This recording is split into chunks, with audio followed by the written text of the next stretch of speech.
This lecture, Industrialization, will focus on key factors that contributed to American economic growth following the Civil War. After the war. Following the Civil War, northern industry remained unharmed. Southern industries had suffered greatly during the war. With the abolishment of slavery, the basis of the Southern economy collapsed and had to be reorganized completely. As a result, northern industry grew dramatically. What caused industry to flourish? We will look at 4 key factors. Number 1, resources. Number 2, public policies and private investment. Number 3, science and technology. And finally, railroad building. Resources. America had huge amounts of untouched natural resources. Technology would allow them to better access these resources. A massive influx of immigrants provided cheap labor and an eager workforce.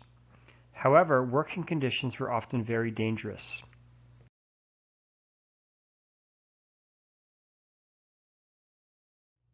Science and technology. Inventions transformed not only business but everyday life. Some examples include the typewriter, telephone, light bulb, and canning process. These inventions greatly increased the efficiency of production industries. Mass production of products would reduce costs and increase access to products for the consumer. The Bessemer process was also developed. This was a new way of creating stronger steel more efficiently and economically. Railroad building. At the end of the Civil War, there was 35,000 miles of railroad, much of it unconnected. After the war, the government standardized the width of the tracks and connected many of the railway lines. Eventually, railroads would cross the nation from sea to sea. This decreased the amount of time needed to transport goods and people. For example, instead of ranchers driving cattle long distances, the railroad would transport the cattle to market. By the turn of the century, the famous cattle drive would be all but gone. What ideas impacted the development of industrialization? We will look at 4 key concepts. Number 1, Laissez-Faire Capitalism. Number 2, Rugged Individualism. Number 3, Social Darwinism. And number 4, the Puritan work ethic. Laissez-Faire Capitalism. This is a policy that the economy and industries will function best if the government does not interfere. There should be few restrictions on business. It was believed that the economy would naturally regulate itself through supply and demand as well as competition.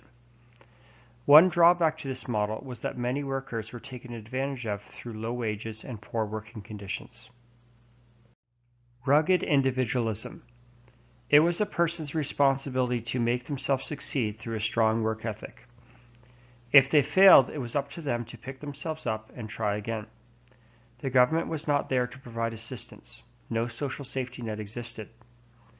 It was the role of churches and neighbors to provide assistance to those in need. Social Darwinism. This was a controversial evolutionary philosophy based on Charles Darwin's survival of the fittest. Those who worked hard would become wealthy.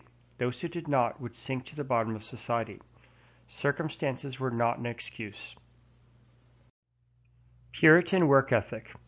A hard work ethic, as defined by the early Puritans, was still seen as a pillar of American society. God destined some to greatness and others to a life of hardship.